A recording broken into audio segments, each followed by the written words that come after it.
তাদের পছন্দনীয় ঘরোয়া লোককে দিয়ে সকল ব্যবসা সকল প্রতিষ্ঠানকে কুক্ষিগত করা হয় এবং সেই কুক্ষিগত করার ধারাবাহিকতায় আমাদের এই ট্যুরিজম ইন্ডাস্ট্রিটা একদমই মুখ থুবড়ে পড়ে গেছে। এখানে কোনো টার্নওভার নাই। কেন নাই? আমাদের কি শুধু গার্মেন্টস দিয়ে আমরা আমাদের অর্থনীতিকে পরিচালনা করতে চাই, নাকি আমরা আমাদের দেশকে সারা বিশ্বের সামনে সুন্দর একটা ট্যুরিজম বিজনেস দিয়ে তুলে ধরতে চাই? কোনটা আমাদের জন্য বেশি জরুরি ছিল? আমাদের এই জরুরি যদি থেকে থাকে তাহলে কেন হয় নাই? এই প্রশ্নগুলো আমরা যেটা পাচ্ছি সেটা পাচ্ছি যে বিগত দিনগুলোতে ট্যুরিজম যারা এই ট্যুর পরিচালনা করতেছেন তারা একই ধরনের একটা নির্বাচন করতেছেন, যে নির্বাচনে প্রতিবারই একজন নির্বাচন যিনি করেন, যে প্রতিনিধিত্ব করেন, তিনি প্রশ্নবিদ্ধ।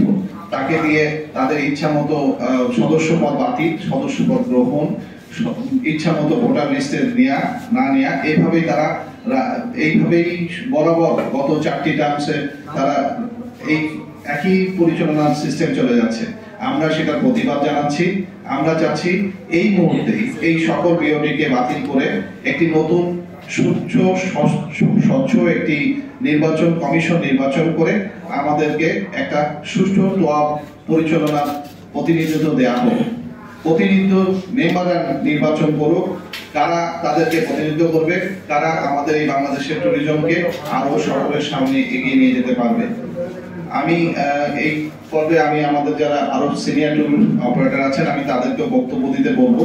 তারা তাদের অভিজ্ঞতা তুলে ধরবেন এবং সেক্ষেত্রে আপনাদের যদি কোনো প্রশ্নোত্তর পর্ব থাকে আমি সেই প্রশ্নোত্তর পর্বের উত্তর দেওয়ার জন্য প্রস্তুত থাকবো। ধন্যবাদ।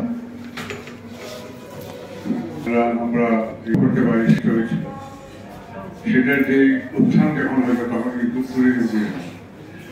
শ্রীলঙ্কার সবচেয়ে বড় ফরেন এক্সচেঞ্জ আর্নিং ট্যুরিজম, এবং আজকে শ্রীলঙ্কা ব্যাংকরাপ্ট হয়ে গেছিল, আপনারা সবাই জানেন, কিন্তু আস্তে আস্তে ঘুরে দাঁড়ালো, তার অন্য কোনো ব্যবসা নেই ট্যুরিজম।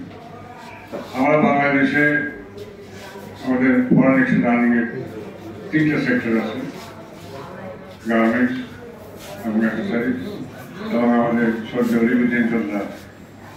থার্ড সেক্টর এটা হতেই হবে আমাদের ট্যুরিজম। কিন্তু এই ট্যুরিজম সেক্টরটা সবসময় নেগলেক্টেড ছিল।